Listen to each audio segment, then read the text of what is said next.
KTO Radio présente À haute voix, la lecture intégrale des œuvres spirituelles majeures. Aujourd'hui, l'Oblat de Joris Karl Huysmans.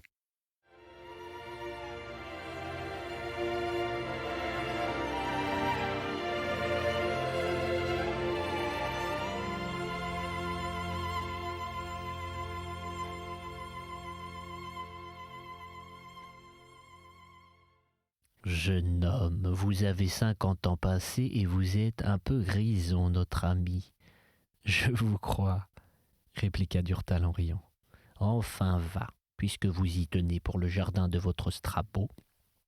Mais dans la nomenclature de ces herbes et de ces fleurs, il y en a qui n'ont jamais dû être exploitées par la médecine. Le radis, le cornichon, le cerfeuil par exemple, ce ne sont pas des matières de pharmacie mais des articles de cuisine. Si fait, Madame Bavoil, les apothicaires du Moyen-Âge les utilisaient dans certains cas. Le melon, les cornichons, les concombres, toute la famille des cucurbitacées possédait selon eux des propriétés qui ne sont peut-être pas entièrement inexactes.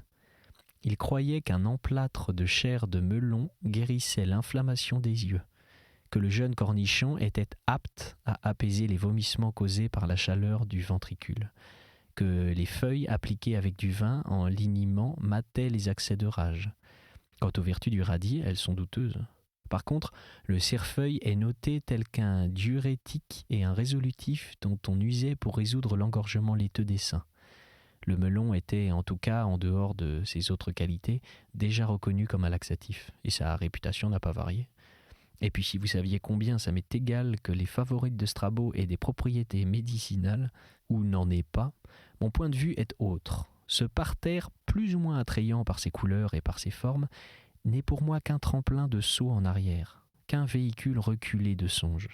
Je suis parfaitement homme à m'imaginer, en le regardant, le bon abbé bénédictin, Walafrid, taillant et arrosant ses élèves, faisant un cours de botanique médicale et céleste, à des moines de rêve, à des saints, au milieu d'un site enchanté dans une abbaye idéale, dont l'image, à l'envers, court, ridée par la brise, dans le miroir azuré d'un lac. Enfin, si cela vous amuse, moi je veux bien, repartit Madame Bavoil. En attendant, 2 jours encore d'un temps aigre et pareil à celui d'aujourd'hui, et le jardin sera complètement flétri. Ils se promenèrent à pas lents dans les allées. Il nous restera les fleurs d'arrière-saison, les chrysanthèmes, dit Durtal. Puis ces flores inapprivoisées que vous tenez en si piètre estime ont la vie dure, Madame Bavoil.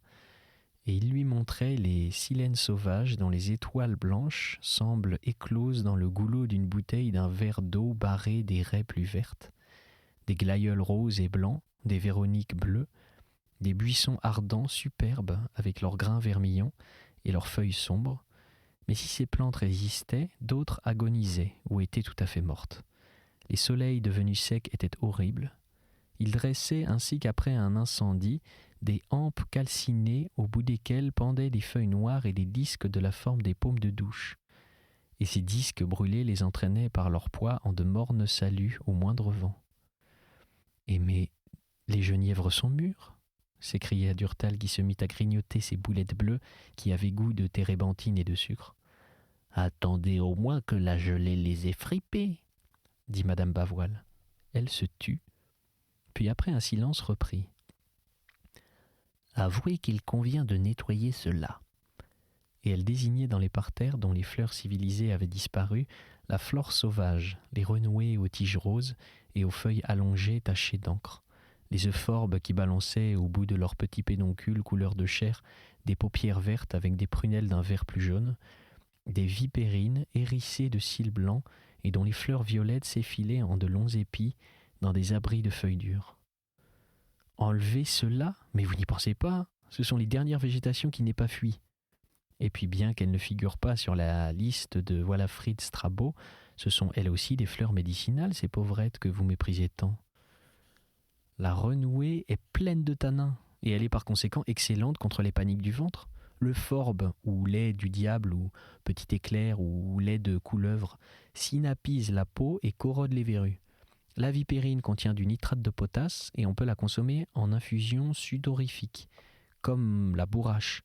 Tout sert jusqu'à cette fausse ortie qu'on appelle le lamier pourpre et qui pue la cave. Lorsqu'on écrase la feuille entre ses doigts, tenez, flairez-moi ça.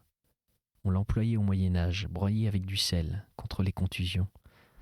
Ça sent mauvais, s'écria Madame Bavoil en repoussant la main de Durtal. Mais dites donc, notre ami, vous êtes bien savant ?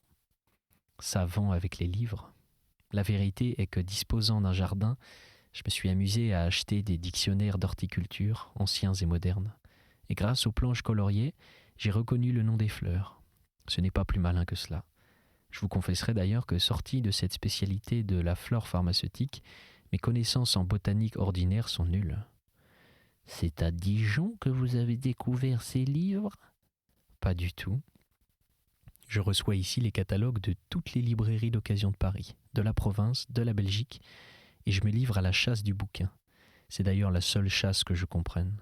C'est très amusant. Dame, l'on rate souvent le gibier qu'on vise de si loin et qui est abattu sur place par d'autres chasseurs.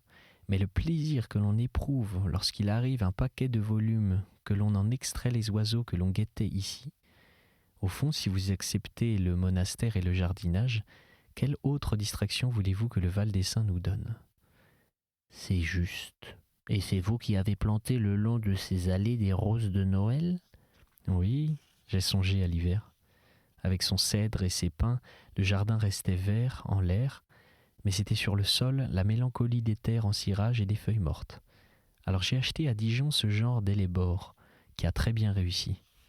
En voici d'autres d'une espèce différente, avec leurs feuilles découpées en menottes dentelées d'enfants. Celles-là poussent dans des feuilles presque noires, des fleurs vertes. Ou plutôt elles ne poussent rien du tout, car elles se meurent. On croirait, ma parole, que vous avez cherché à réunir une collection de poisons. Ma foi, si l'on ajoute aux euphorbes et aux hellebores la morelle, qui est là-bas et qui produit de fausses groseilles ronges, et les ciguës, qui fusent de tous les côtés, mais sans que je les ai cultivées, celles-là, il y a en effet de quoi empoisonner ici un régiment. J'aime à croire que parmi ce lot de laidrons, vous avez votre préféré. Bien entendu. Et cette préférée, c'est la grande éclair, ou si vous aimez mieux, la chélidoine. Et la voici, poursuivit Durtal, montrant du doigt l'une de ces plantes qui avait survécu à ses congénères, fanées pour la plupart à ce moment de saison. Mes compliments, elle est jolie. Mais elle n'est pas si miteuse que vous semblez la croire, Madame Bavoil. Ces feuilles d'un vert sourd, très nourries de bleu, sont élégamment découpées, et les imagiers du Moyen-Âge les ont sculptées sur les chapiteaux des cathédrales. Puis sa fleur en étoile est d'un jaune vif, et son fruit est une minuscule gousse qui renferme, tel qu'un écrin quand on l'ouvre, d'éblouissantes rangées de petites perles. Enfin tenez, cassez sa tige blanche et poilue, et il en sort un sang du plus bel orange qui est encore plus actif que le lait de l'euphorbe pour cautériser les verrues. Au Moyen-Âge, dans les cours des miracles, les mendiants qui simulaient des infirmités pour apitoyer les passants mélangeaient le suc de ces deux plantes et se fabriquaient avec des plaies hideuses mais indolores. Elle fut donc la providence des malingreux.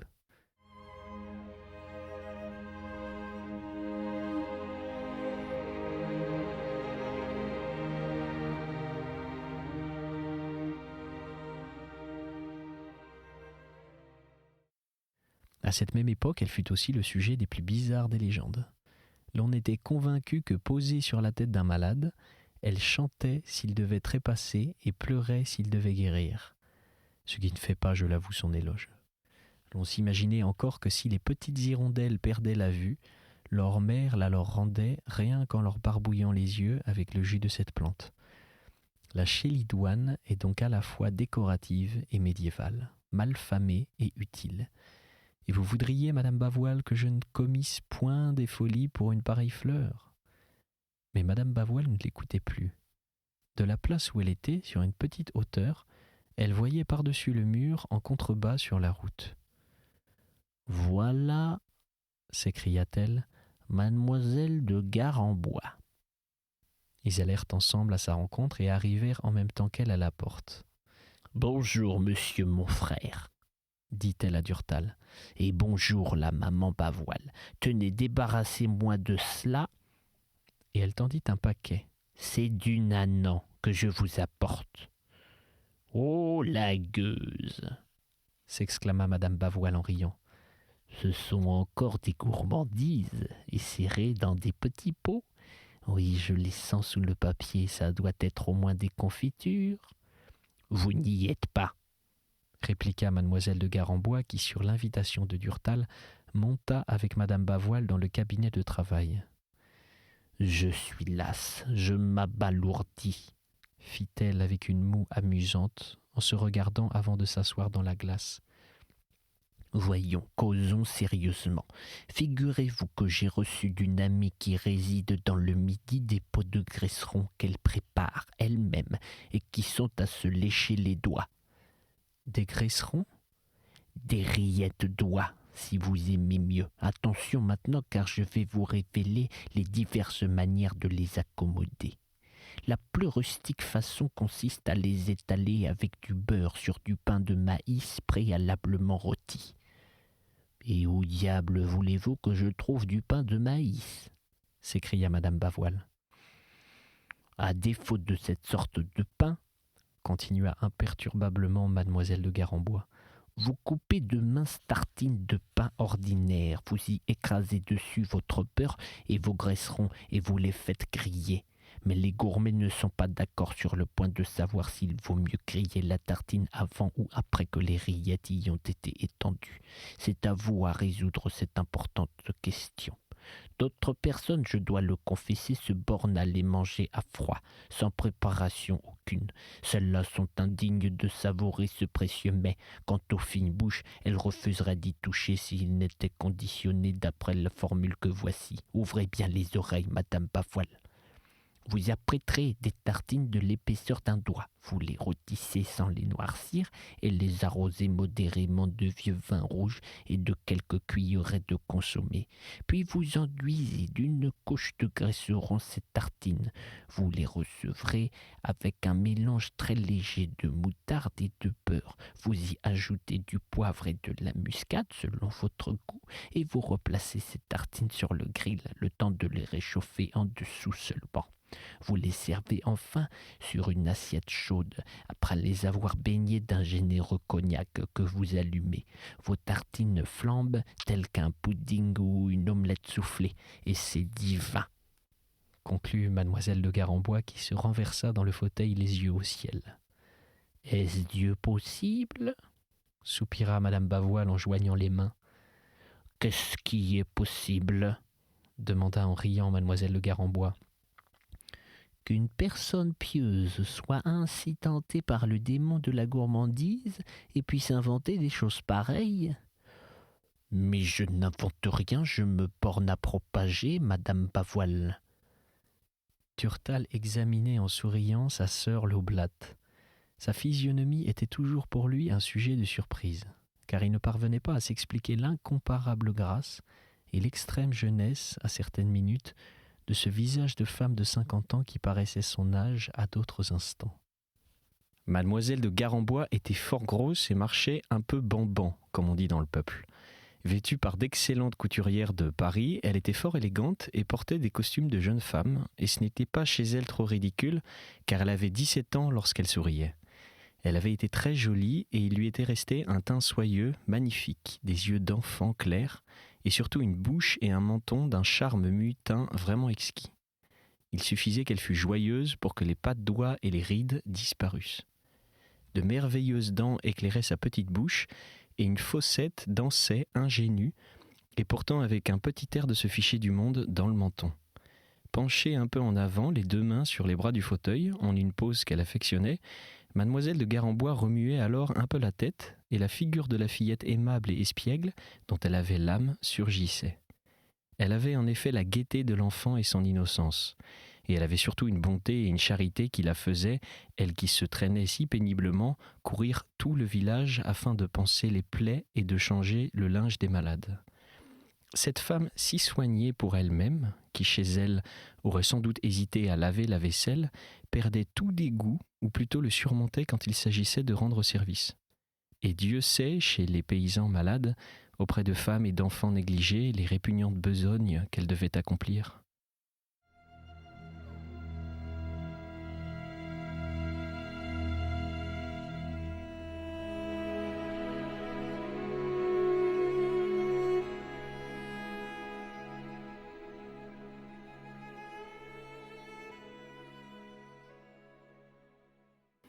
Ce que vous avez raté votre vocation, lui disait parfois son oncle, Monsieur Lampre, vous auriez dû être sœur dans un hôpital. Je n'aurais pas eu l'office divin, puis, se raillant elle-même, elle ajoutait avec son pimpant sourire, ni de bons petits plats. Elle était très bien avec Madame Bavoil, qu'elle désespérait pourtant. Elle a tout ce qu'il faut pour devenir une sainte, disait celle-ci, et le diable, en la dominant par cette damnée gourmandise, l'empêche d'avancer. Et on le lui répète sur tous les tons, et elle est si aveuglée qu'elle ne vous écoute pas. Et doucement, gentiment, sans se lasser, elle essayait quand même de la guérir. Mais mademoiselle de Garambois prenait guillerettement les remontrances et s'affichait même plus gourmande qu'elle n'était en réalité pour la taquiner. « Enfin, reprit-elle, vous avez bien saisi les nuances de ma recette. Je la résume. Griller les tartines, les mouiller de bouillon et de vin, les enduire de beurre et de moutarde, les remettre sur le grill, les tremper d'eau de vie et les allumer ainsi qu'un punch. C'est compris ? Si vous vous imaginez que nous allons nous infliger un aria pareil, notre ami les mangera tout simplement rôtis avec du beurre. Ce ne sera pas mauvais quand même. Autre chose. Vous étiez à la grand-messe ce matin. Croyez-vous que notre abbé a bien officié ? Oui, dit Durtal, avec sa haute taille, son teint diaphane, ses longues mains maigres. Il semble détaché d'un vitrail. « Je présume, reprit Madame Bavoil, que ces pierreries qui mettent tant de flammes sur sa mitre sont fausses. » « Détrompez-vous, elles sont vraies. Un moine aujourd'hui mort qui était entré en religion après le décès de sa femme a offert tous les bijoux qu'elle possédait, et ils étaient nombreux, pour fabriquer cette mitre. Cela vous explique qu'elle soit incrustée de diamants, d'aigues marines, de saphirs, de pierres de première valeur, de gemmes de premier choix. Ah ! Par contre, les deux autres mitres, car les abbés de monastère, de même que les évêques en ont pour les cas prévus par la rubrique 3, les deux autres, payés sur le denier de l'abbaye, qui n'est pas riche, sont médiocres. Celle qui vient après la mitre d'apparat dite précieuse s'appelle en langue liturgique l'orifrigiate. Elle est tout bonnement découpée dans une étoffe d'or plus ou moins pure. Quant à la troisième, la simple, qui consiste en un carton revêtu de moire ou de soie, elle ressemble à un pain de sucre de papier blanc. On l'emploie à quoi celle-là ? L'abbé la coiffe pour les offices des morts pendant la semaine sainte, les jours de prise d'habit. Elle est à la fois de minime importance et de deuil. Il est certain que pour la beauté des cérémonies, l'on fait aussi bien qu'à Solesmes ici, dit mademoiselle de Garambois. Mesdames aussi, nous avons la chance d'avoir un cérémoniaire incomparable, très savant dans sa partie. Et ce qui vaut peut-être mieux encore, un homme de goût, ajouta Durtal. Ce grand, un peu chauve, qui a l'air si distingué, demanda Madame Bavoil. Oui, le père d'Auberoche. Il raffole de son métier et il se donne un mal. Soyez sûr qu'il a passé pour réussir cette fête de la Toussaint une nuit d'insomnie, mais aussi pas une manœuvre manquée. Son petit monde d'enfants de cœur et de novices évolue sans qu'il y ait jamais le moindre accroc. Il a su imposer des attitudes hiératiques aux assistants. Il a su retrouver la vieille senteur des cloîtres du Moyen-Âge. Voyez en tant que menu détail la vampa, cette écharpe de satin qui couvre les épaules du porte-crosse et du porte-mitre et retombe sur le devant ainsi qu'un châle en deux larges pans dont il s'enveloppe les mains qu'ils arborent ces insignes. Pour la crosse, cela ne présente rien de bien particulier, mais pour la mitre, c'est autre chose. Il faut qu'elle soit repliée et tenue, de la façon dont Saint-Denis tenait sa tête. Ce n'est rien si vous voulez, mais si cette pose est mal observée, le caractère Moyen-Âge disparaît.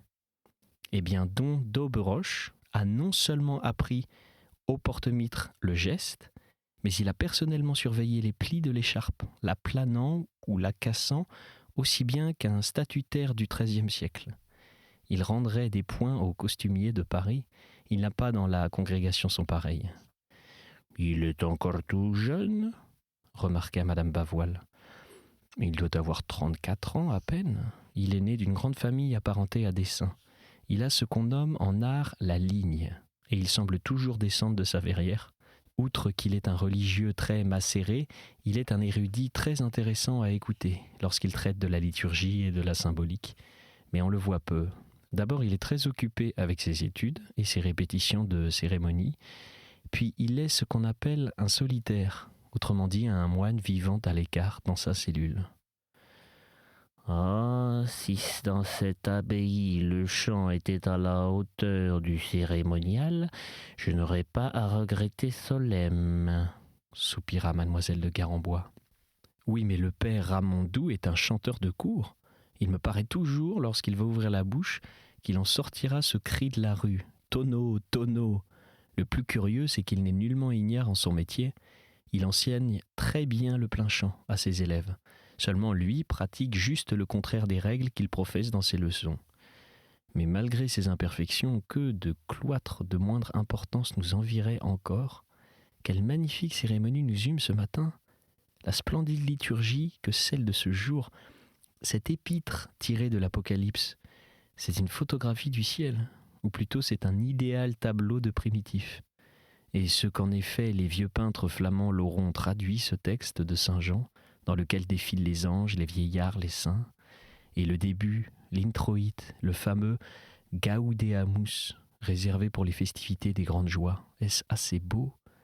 Cette mélodie qui danse et ne se tient plus d'allégresse, et qui s'arrête cependant avant la fin de la phrase au Gaudent Angeli, comme n'en pouvant plus, et peut-être aussi comme prise d'une vague d'appréhension de n'être plus assez déférente, puis qui reprend débordée quand même par le ravissement, pour se terminer en une prosternation pareille à celle des vieillards de l'épître étendue, le visage contre terre, devant le trône. Ces accents de jubilation-là, c'est sûrement le Saint-Esprit qui les a soufflés.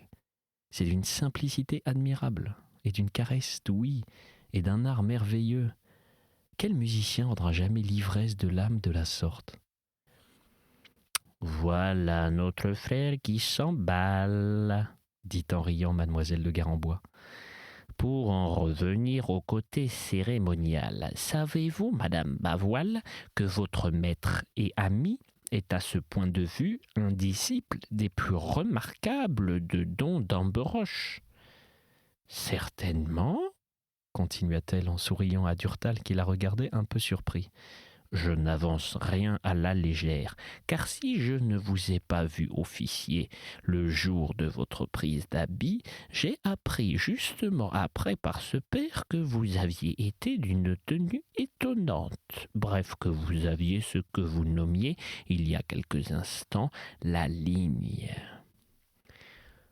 Oui, parlons-en, vous vous fichez de moi, mademoiselle l'Oblate. Mais oui, parlons-en, s'écria Madame Bavoil. Puisque ce cachotier ne m'a jamais raconté comment cette fête s'était passée. On ne lui extrait que des oui, ce n'était pas mal, et un point, c'est tout. Voyons, vous qui êtes au courant, donnez-moi des détails. Vous me rectifierez si je me trompe, dit mademoiselle de Garembois à Durtal qui roula une cigarette et affecta l'attitude désintéressée d'un homme que ces histoires ne concernent pas. C'était le jour de la Saint-Joseph de l'an dernier, c'est-à-dire il y a près de 8 mois, l'avant-veille de la fête de Saint-Benoît. L'on a choisi ce jour-là pour la prise d'habit afin que la profession pût avoir lieu l'année suivante, le jour même de la Saint-Benoît, le noviciat étant ainsi que celui des moines d'1 an et 1 jour. C'est exact ? Durtal approuva du chef. Après les 2e vêpres de Saint-Joseph, l'on monta dans la chapelle du noviciat où personne ne peut pénétrer que les moines. Et encore faut-il que les pères qui n'y exercent pas de fonction soient autorisés. avec l'agrément du maître des novices par le père abbé, car le noviciat est clos pour tout le monde indistinctement. Pour nous autres femmes surtout, dit Madame Bavoil. Les femmes, la règle est formelle. Si elles mettent seulement le bout du pied dans la clôture d'une abbaye, elles sont frappées d'excommunication, ipso facto, par ce seul fait. Mais je continue. La chapelle où a lieu la scène que je vous narre, je ne la connais par conséquent pas. J'espère cependant que monsieur notre frère consentira, après mon récit, à nous la décrire. Il y avait réunis là quelques prophètes, les novices, le maître des cérémonies, le maître des novices et le zélateur, et en l'absence du père abbé, le prieur qui officiait. C'est toujours exact ? C'était À Haute Voix, une émission de KTO Radio. Aujourd'hui, l'Oblat de Joris-Karl Huysmans. Lecture, Pierre Deveau. Captation et réalisation, Aymeric Plouminec et Thibaut Dagalier. Une émission disponible en podcast sur ktoradio.com et sur l'application KTO Radio.